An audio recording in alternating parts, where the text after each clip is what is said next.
Assalamualaikum warahmatullahi wabarakatuh. Perkenalkan, nama saya Ira Martiana Esos, calon guru penggerak Angkatan 3 dari Kabupaten Subang dengan fasilitator Lilis SPD MN.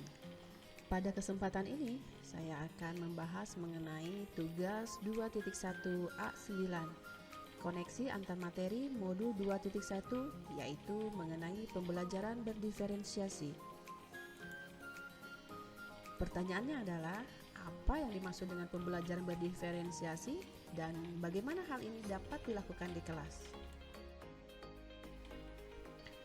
Pembelajaran berdiferensiasi adalah serangkaian keputusan masuk akal yang dibuat oleh guru yang berorientasi kepada kebutuhan murid. Di bawah ini merupakan serangkaian keputusan-keputusan yang masuk akal yang dibuat oleh guru, seperti yang tampak pada layar kaca di sini. Sehingga pembelajaran berdiferensiasi haruslah berakar pada pemenuhan kebutuhan belajar murid dan bagaimana guru merespon kebutuhan belajar tersebut. Beberapa poin penting yang melatar belakangi pembelajaran berdiferensiasi adalah agar kita dapat mengelola kelas, mengetahui latar belakang murid, mengetahui minat murid, mengetahui profil belajar murid, dan menggunakan informasi tentang minat, kesiapan, dan profil belajar murid untuk membantu merancang dan melaksanakan pembelajaran secara efektif. Tomlinson menyampaikan bahwa kita dapat mengkategorikan kebutuhan belajar murid paling tidak berdasarkan 3 aspek, yaitu kesiapan belajar murid, minat murid, profil belajar murid. Sebagai guru, kita semua tentu tahu bahwa murid akan menunjukkan kinerja yang lebih baik jika tugas-tugas yang diberikan sesuai dengan keterampilan dan pemahaman yang mereka miliki sebelumnya.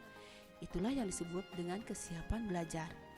Lalu, jika tugas-tugas tersebut memicu keingintahuan atau hasrat dalam diri seorang murid, itu yang disebut dengan minat.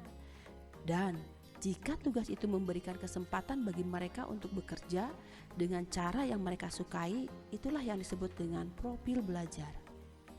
Berikut ini tombol-tombol dalam equalizer mewakili beberapa perspektif kontinum yang dapat digunakan untuk menentukan tingkat kesiapan murid. Adapun yang dimaksud dengan minat murid merupakan suatu keadaan mental yang menghasilkan respons terarah kepada suatu situasi atau objek tertentu yang menyenangkan dan memberikan kepuasan diri. Tomlinson mengatakan bahwa tujuan melaksanakan pembelajaran yang berbasis minat diantaranya adalah sebagai berikut: membantu murid menyadari bahwa ada kecocokan antara sekolah dan kecintaan mereka sendiri untuk belajar. Kemudian, mendemonstrasikan keterhubungan antar semua pembelajaran. Selanjutnya, menggunakan keterampilan atau ide yang dikenal murid sebagai jembatan untuk mempelajari ide atau keterampilan yang kurang dikenal atau baru bagi mereka, yang pada akhirnya meningkatkan motivasi murid untuk belajar. Lalu, bagaimana caranya meningkatkan minat belajar murid? Pertama, kita dapat menciptakan situasi pembelajaran yang menarik perhatian murid. Yang kedua, menciptakan konteks pembelajaran yang dikaitkan dengan minat individu murid. Yang ketiga, mengkomunikasikan nilai manfaat dari apa yang dipelajari murid.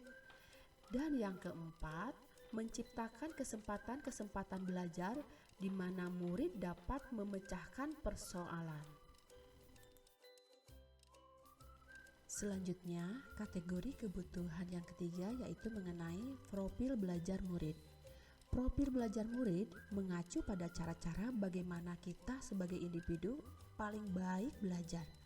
Tujuan dari mengidentifikasi atau memetakan kebutuhan belajar murid berdasarkan profil belajar adalah untuk memberikan kesempatan kepada murid untuk belajar secara natural dan efisien. Namun demikian, sebagai guru kadang-kadang kita secara tidak sengaja cenderung memilih gaya belajar yang sesuai dengan gaya belajar kita sendiri.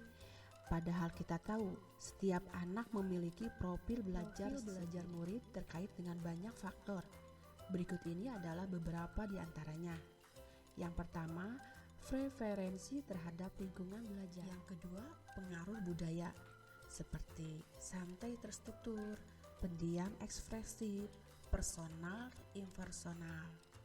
Dan yang ketiga, frekuensi gaya belajar. Lalu, bagaimana caranya meningkatkan minat belajar? Seperti yang dikemukakan oleh Ki Hajar Dewantara, bahwa didiklah anak-anak dengan cara yang sesuai dengan tuntutan alam dan zamannya sendiri, sehingga memenuhi kebutuhan belajar murid melalui pembelajaran berdiferensiasi merupakan terjemahan dari bagaimana mendidik anak dengan cara yang sesuai dengan tuntutan alam dan zaman saat ini. Media yang beragam serta teknologi dan informasi yang terbuka memberikan pilihan bagi murid dan guru untuk mengeksplorasi pembelajaran berdiferensiasi pada aspek proses, konten, dan produk. Pembelajaran berdiferensiasi pun merupakan salah satu wujud dari 5 nilai dari guru penggerak, yakni mandiri, reflektif, kolaboratif, inovatif, serta berpihak pada murid. Demikianlah paparan mengenai koneksi antar materi pembelajaran berdiferensiasi. Seperti yang dikemukakan oleh Ki Hajar Dewantara, serupa seperti para pengukir yang memiliki pengetahuan mendalam tentang keadaan kayu, jenis-jenisnya, keindahan ukiran, dan cara-cara mengukirnya. Seperti itulah seorang guru seharusnya memiliki pengetahuan mendalam tentang seni mendidik. Bedanya, guru mengukir manusia yang memiliki hidup lahir dan batin. Terima kasih, semoga bermanfaat. Salam guru penggerak.